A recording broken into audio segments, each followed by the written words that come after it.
Good evening, ladies and gentlemen, and welcome to another episode of Guyana's Oil and You. I'm your hostess, senior journalist of Kaieteur News, Kiana Wilburg, and this evening we have with us a distinguished guest. Her name is Alexandra Gillies, and she is an expert on corruption in the oil and gas sector. So thank you very much for being part of tonight's discussion. Welcome to our program. Thank you. It's a great pleasure to be here. Great. So I wanted to spend some time looking at a very phenomenal piece of work that you recently did, Crude Intentions. It's a book that I would recommend everyone to get their hands on and just have a read of it. It's such an insightful and unique look into how oil has turned out to be a curse as opposed to being a blessing for some nations. And I'd like to look at some of the perspectives that you were able to so eloquently bring out in that book. One of the examples that you looked at was the case of Nigeria. And I found that to be interesting because you looked at some of the reforms that should have been used to bring about some governance in that oil producing nation. So I'd be happy if you can share with our listeners just what was your take on the findings, on your research on the corruption that gripped Nigeria. Sure. Yeah. So around 2008 and 2009, when oil prices started to, go through the roof, I was spending a lot of time in Nigeria working on oil sector transparency and governance initiatives. And then all these rumors were flying around about corruption getting worse in the oil sector, about certain companies benefiting more than they should from different kinds of deals, huge payments being made, physical oil being stolen. But at the time, it was very difficult to really grasp exactly what was going on because it was a lot of rumor and hearsay, and it's difficult to tell what the facts are. But then over time, real investigations did start coming out. So law enforcement in the US and Switzerland and the UK, as well as in Nigeria, started pursuing different cases. A senior government official in Nigeria blew the whistle on some of the ways that the national oil company at the time was retaining more funds than they should, basically spending more money than they should have been. And so all of these investigations and exposés started to make clearer the ways in which the corruption schemes had been working. And this is particularly kind of from 2010 to 2014, 2015 or so. As all that information was coming out, it was at the same time that the car wash scandal in Brazil was breaking, which has had, as you know, ramifications across Latin America. And there were other court cases and asset seizure cases from really the oil-producing countries around the world that were showing how much corruption happened during this period of high prices and what the schemes looked like. So in the book, I set out to try to ask, what can we learn about how corruption works in the oil sector by examining all these cases from Nigeria, but also from countries around the world, from Russia and Azerbaijan and Brazil and elsewhere. So for Guyana, as an emerging oil producer, very new to this, what important lesson would you say or take from the Nigeria experience that Guyana should pay attention to so that it ensures that it doesn't walk the same line? Yeah, I think that there are some clear lessons. One is the importance of transparency and oversight, and that's from formal government institutions like the parliament or auditor generals, those types of bodies, but also those actors outside of government like the media and civil society groups and others. certainly the countries that have those independent checks on power are in an advantage. And I think that, looking back at trends in corruption in the oil sector, there are a few really clear areas of risk that everyone should keep an eye on. It doesn't mean they're corrupt necessarily, but the risks are there. It's been a place where corruption has concentrated in the past. And a couple of the ones that I would mention: procurement. Sometimes it's the big license awards that everyone pays attention to, but then down the line, when the field is being operated, there's lots of other contracts that are being awarded. And in many countries, either politicized contracting or other forms of corruption have happened. So oil sector procurement is a risk area. I think also oil trading is a risk area. So when the crude comes out of the ground, how is it bought and sold after that? Who gets to buy crude from the government, for example, or from the national oil company? Those trading deals have also proven vulnerable to corruption. And I think another clear trend to be avoided is, cozy relations between the national oil company and the political leaders of the country. The national oil company should really be run as an independent venture, trying to maximize value from the oil assets. In Nigeria and elsewhere, the national oil company was being used to help out some public officials, their own personal and political agendas at the expense of the public. So I'd say that's another kind of clear area of risk that I would flag. Thank you very much. I want to follow up on that note you made there about corruption trends. With all that you have seen, are you surprised that there are international institutions like the IMF, the World Bank, the IDB, and there's some sort of silence? There isn't the same aggression in terms of getting the loans to these countries to develop the capacity, but also to really take a firm stance to ensure, well, if this money is going to be used, then there are going to be repercussions, or we will give our voice if we see corruption starting to make its way as part of that. Are you surprised at the level of silence or the level of inaction that we seem to observe from the international actors?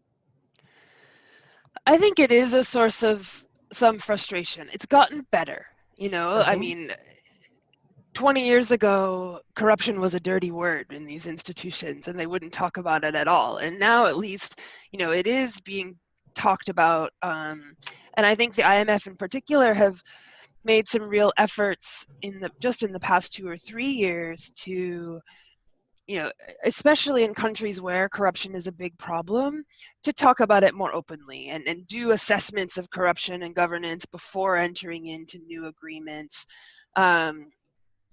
Is it as much as it could be? No, absolutely not. And I think there's still, a tendency to worry about political sensitivities and not wanting to offend anyone, because corruption is very sensitive to talk about, and it's often very,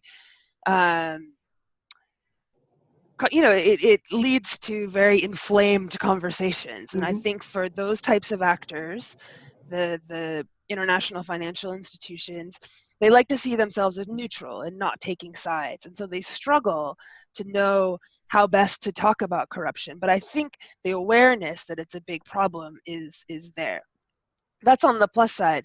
I think on the more frustrating side, and I can, recount the time that I spent in Nigeria, during the period of 2010 to 2015 or so, the red flags around oil sector corruption were so many in number and so kind of obvious.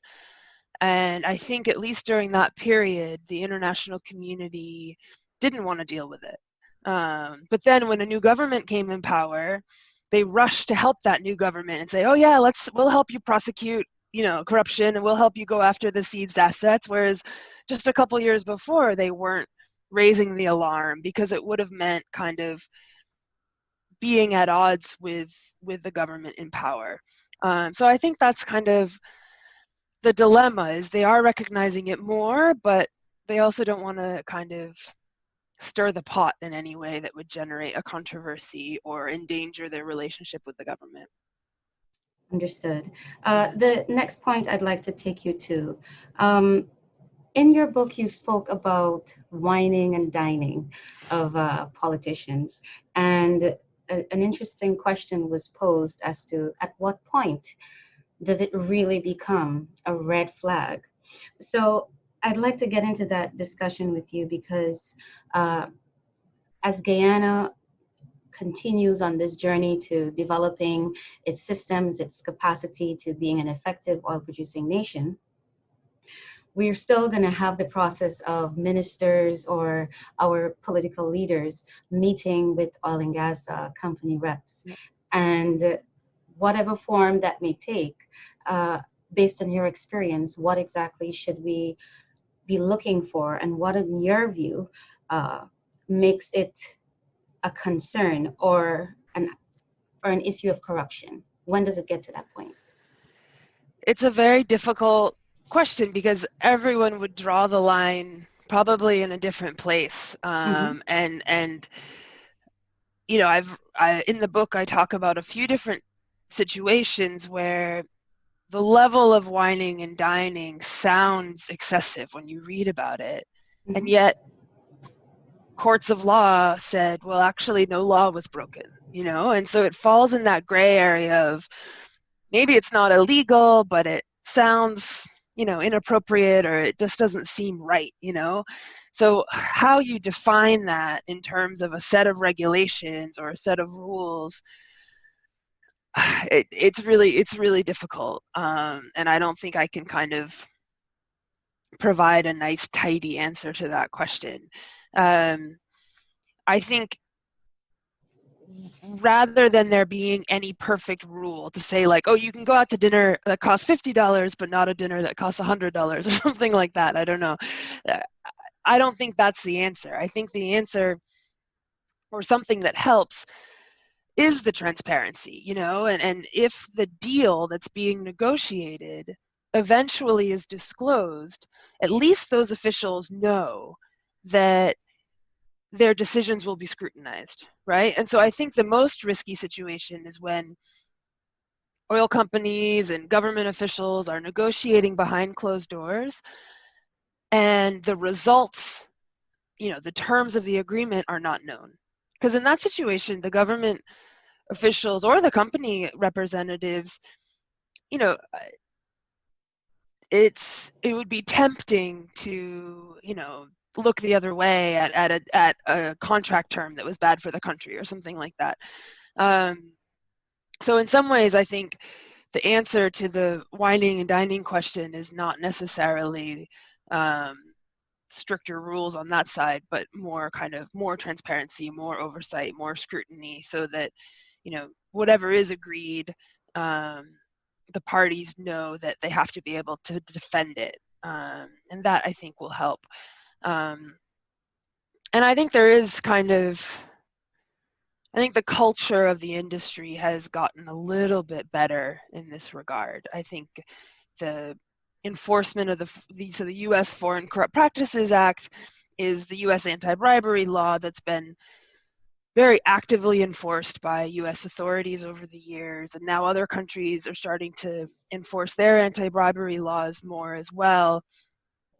And so big companies, I think, are much more careful than they used to be around gifts or hospitality, or, you know, there have been Foreign Corrupt Practices Act cases around providing internships to your clients, or, you know, those small things that can seem small. I think companies actually are being a bit more careful because the law enforcement has come after them for it in the past. Thank you. We spoke there just quickly about big companies and the fact that they seem to have improved in some regard to the way they approach these matters, gifts, etc. What is your assessment of Exxonmobil's performance, or what has been your findings of Exxonmobil where these matters are concerned? Yeah. it's difficult for me to speak about any particular company, and actually in the book, there weren't any the cases that I described in detail. None of them featured Exxon, so I don't have a lot of concrete examples to show. I think, like a lot of oil companies, Exxon has proven willing to work in countries where corruption is a big problem. It's done so, around the world. And as I was saying, it's also under a lot of scrutiny from U.S. authorities. It's a U.S. publicly listed company, and so they're subject to the FCPA. And it's a relatively risk-averse company, so they take compliance and risk management very seriously. It's a and I think it's difficult with, trying to evaluate a company from the outside. This is a problem with corruption in general, is that you only know about the cases that are exposed. You never Right. find out what isn't exposed. And so judging any government or any company on the level of corruption is anyone who does it probably isn't being very, responsible, because there's no very accurate way to do that. So that's not a very satisfying answer to your question, but I understand where you're coming from, especially given the size of investments they're making in Guyana. Thank you very much. On a much more general scale, where oil companies are concerned, your research, has it found that companies seem to be changing in terms of the trend of perhaps getting involved in shady deals? Do you see that trend changing, or it's still the same? Yeah, I think it depends on the company. I think there's a lot of variety out there. Um, you know, U.S. companies, U.S. listed companies traditionally have been subject to more scrutiny than companies, elsewhere. That's shifting a bit. But I think the key change now, so the book I wrote was mostly about the period when oil prices were very high. We're not in that Mm-hmm. period anymore. Now it's the opposite. Oil prices are They are. very low, and they might go up a bit in the future, but most analysts think the long-term trend on oil is not a positive one because of energy transition issues and everything. So I think in that context, companies are shying away from risky deals, including those that are risky because of corruption issues. So when prices were high, you saw companies taking huge exploration risks. They were in the Arctic, they were in the desert, they were in the deep offshore. Like, they were drilling for oil anywhere they could because the payoff would be so huge. And they were also doing business with all kinds of different actors, and they were kind of holding their noses even though they were entering into some sketchy deals. I think in this context, every dollar of oil investment is so much scarcer, so that Yes. I think that as most international companies are looking to kind of trim their portfolios, they'd love to get rid of some of the sketchier elements that expose them to legal risks or reputational risks, definitely. Thank you so much.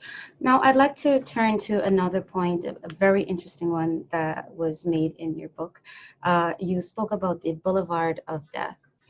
And I'd leave that for you to explain to our readers how you came up with that concept in terms of describing oil and gas, because I think it's very useful to Guyana, where we have not been necessarily successful in our attempts to arrest grand corruption. And we have a legal system that's antiquated, and institutions that are supposed to go after corruption, they are underfunded.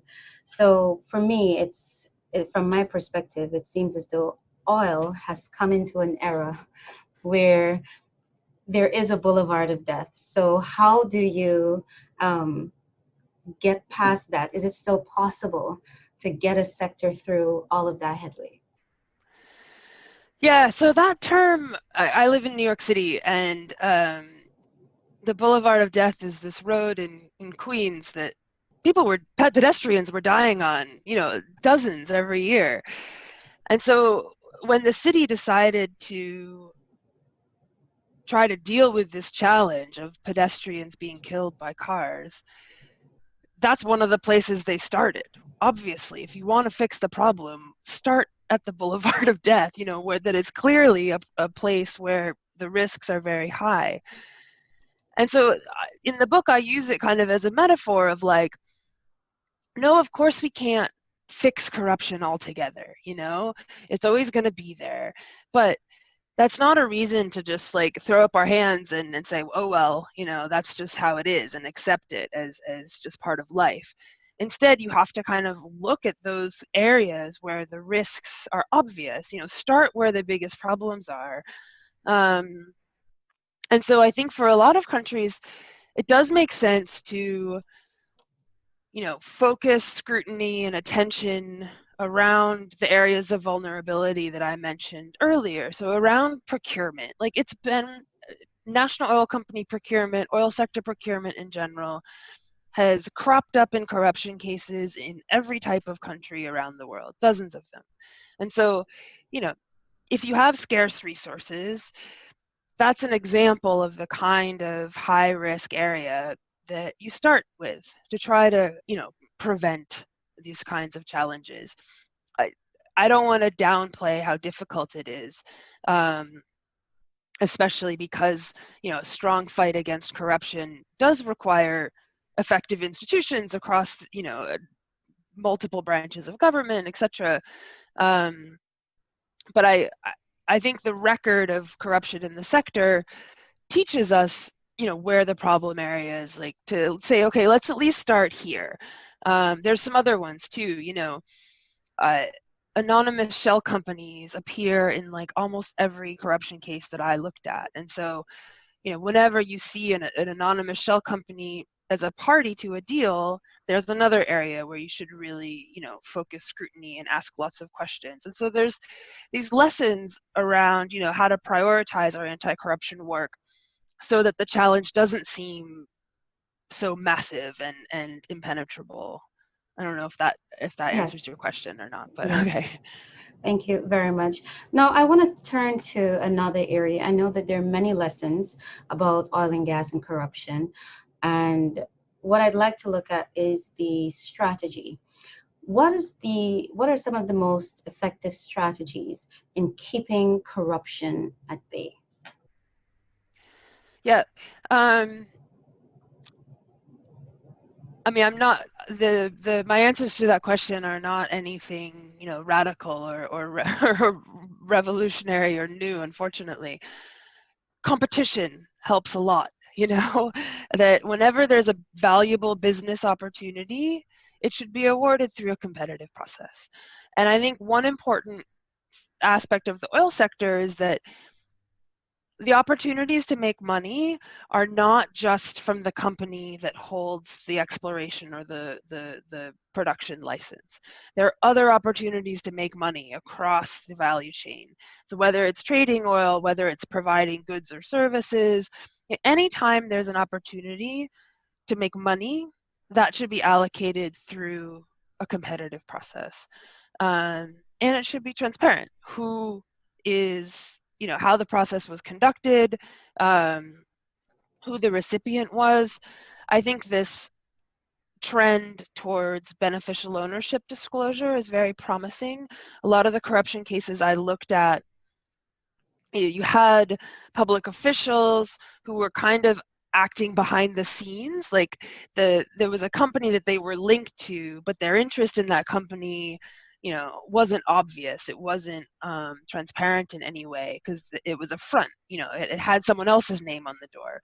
Mm-hmm. And I think that beneficial ownership reporting and screening companies for political exposure, that is starting to get better in some countries and I think has a lot of potential, because that's often what's motivating the corruption is individuals who are influential, members of the elite, finding ways to position themselves so that they or their companies or their allies receive some of these lucrative business opportunities. So I think competition, and then, you know, better vetting of who the companies are and who's really behind the companies that are active in the sector is very important. Transparency, obviously. I mean, this oil, it's a public resource. It belongs to the people. The government manages on behalf of the people. So the idea that it should be secretive, you know, really runs counter to that fact. And I think the industry grew, you know, it developed habits of secrecy over decades, and now it's like, of course we get to be secret, when in fact it's like, no, what makes much more sense is for you to be transparent, because this is a public good that's being managed on behalf of, you know, current and future generations. And then I think the kind of public debate and scrutiny that I know is very active in your country also can play a big role. You know, there were cases that I looked at where even the car wash scandal in Brazil, you know, a lot of the prosecutions and everything, you know, eventually did end up getting a bit politicized. But at the beginning, the case was broken open by, you know, some detectives and some judges who were acting independently. And even though they knew that the case was implicating some, you know, hugely powerful people, they kept pursuing it and they kept pursuing it. And the part of the, you know, judicial system where they were based was just independent enough that they were able to pull it off, and they were able to kind of break open that case, even though it did implicate all those powerful people. In other countries, it was elections that ended up making the difference. You know, in Nigeria, the government that was in power during the period I examined was voted out of office, in large part because their reputation of corruption was so well accepted. You saw the same thing in Malaysia, where, you know, there was this huge corruption scandal, and an incumbent was voted out of office, you know, kind of to everyone's surprise. But I think, you know, sometimes it's law enforcement, sometimes it's civil society, sometimes it's elections, but those checks on power at the end of the day are what matter the most. Thank you.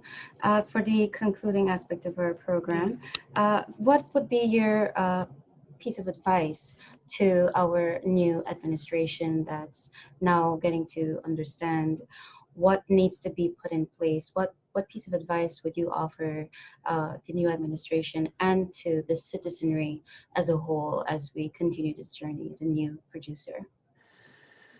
Yeah, I think it's